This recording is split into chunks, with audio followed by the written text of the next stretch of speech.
রিয়া রিয়া কি রে শান্তা বোন তোর এই অবস্থা কেন তুই হাতটা বন্ধ অবস্থায় স্যার আপনি কোনো কথা বলবেন না, আপনি শুধু পড়তে দিন। আরে ওকে এই অবস্থা করে কি ওটার রাখছিস পিছনে আপনি লুকিয়ে থাকেন।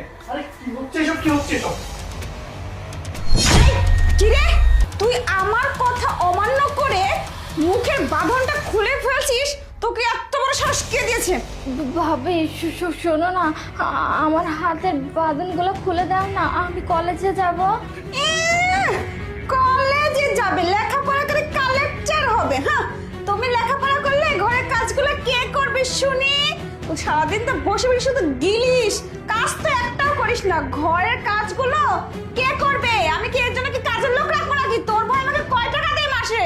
খেয়ে খেয়ে তো সব ফুরিয়ে ফেলিস। সংসারটা কি করে চালাতে শুধু আমি বুঝি।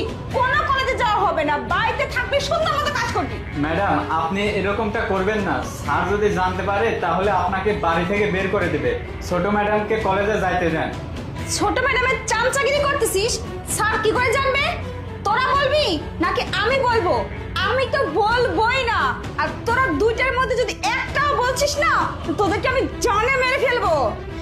আমি 100 বার বলবো, খালি ভাইয়াকে একবার আসতে দাও, দেখো আমি তোমার কি অবস্থা করি, আমি সব কিছু বলে দিব। ভাইয়াকে বলে দেব? তোর ভাইয়াকে তুই কি করে বলবি? তোর ভাই এই বাড়িতে আসলে তবে না বলবি, কবে আসবে তার নয় ঠিক, তার আগেই না হাত পা ভেঙে তোর হাতে আমি ধরিয়ে দেব। একটা কামচোর কোথাকার, কাজ করা বাদ দিয়ে কলেজ কলেজ করিস, তাই না? আপত্তার বিয়েও হয় না যে বাড়ি থেকে বের করে দেব। তোকে নাকি বিয়েও করতে চায় না, খেয়ে খেয়ে শরীরটা তো এরকম বানিয়েছিস। ঠিক আছে ম্যাডাম, আমি ম্যাডামকে বাইরে নিয়ে গিয়ে সব কাজ করাচ্ছি।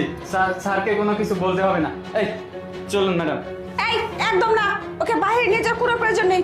বাইরে যেতে হবে না ওকে, ও বাইরেই থাকবে আর বাইরের সমস্ত কাজ করবে। ঠিক আছে ম্যাডাম, ওকে বাড়ির ভেতরেই কাজ করাচ্ছি। কোথায় কাজ করবে আরে নয়ন, তুমি কখন আসলে? আমি কখন আসলাম? আমি আরো অনেকক্ষণ আগেই আসছি। আমি এসে দেখলাম আমার বোনের হাত পা বেঁধে তুমি এইখানে মাটিতে বসিয়ে রাখো। আমি আমাকে বলছি স্যার আপনি পর্দার নিচে দাঁড়িয়ে থাকেন, সব কিছু দেখতে পাবেন। আমি এখানে দাঁড়িয়ে দাঁড়িয়ে সব কিছু দেখতে পেয়েছি। তুমি আমার বোনকে দিয়ে বাড়ির সমস্ত কাজ করাও। ওকে কলেজে পাঠাচ্ছ না তুমি, তাই না? ও পড়াশোনা করে কালেক্টর কেন হবে? এই জন্য না, তুমি ভুল বুঝতেছো। আসলে তোমার বোনটা না বাড়িতে বসে বসে খেয়ে খেয়ে মোটা হয়ে যাচ্ছিল, তাই আমি ভাবলাম বাড়ির কাজকর্মগুলো করলে শরীর স্বাস্থ্য একটু ভালো থাকবে, এই আর কি। এই চুপ করো তুমি। আমার বোন কি তোমারটা খায়? তোমার টাকা খেয়ে খেয়ে মোটা হয়েছে?